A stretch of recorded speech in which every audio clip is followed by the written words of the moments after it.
రామాయంపేట మండలం అక్కన్నపేట అటవీ ప్రాంతంలో నూతనంగా నిర్మిస్తున్న నగర యోజన నిర్మాణం పనులను జిల్లా ఫారెస్ట్ అధికారి జోజీ పరిశీలించారు.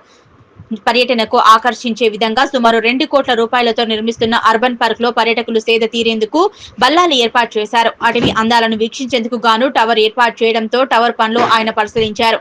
నెల రోజుల్లోపు నిర్మాణ పనులు పూర్తి చేసి డిసెంబర్ మొదటి వారంలో అర్బన్ పార్క్ ప్రారంభోత్సవాన్ని చేస్తామన్నారు. పర్యాటకులకు ఆకర్షించే విధంగా అర్బన్ పార్క్ తయారు చేసి అన్ని రకాల సౌకర్యాలు కల్పిస్తామన్నారు. ఈ కార్యక్రమంలో ఫారెస్ట్ రేంజ్ ఆఫీసర్ విద్యాసాగర్ పాల్గొన్నారు. ఈరోజు అక్కన్నపేట నగరవన యోజన పార్కు ఇన్స్పెక్షన్ చేయడం జరిగింది.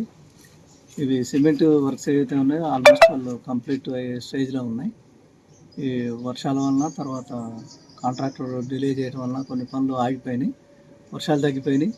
తర్వాత బడ్జెట్ కూడా అవైలబిలిటీ ఉంది కాబట్టి మనం నెక్స్ట్ 1 మంత్లో టార్గెట్ పెట్టుకొని బ్యాలెన్స్ ఏవైతే వర్క్స్ ఉన్నాయో అవన్నీ కంప్లీట్ చేసి పూర్తి లెవెల్లో ప్రజలకి అందుబాటులో తేవాలని మోస్ట్లీ డిసెంబర్లో మనం ఓపెనింగ్ కోసం ప్రయత్నం చేస్తాం.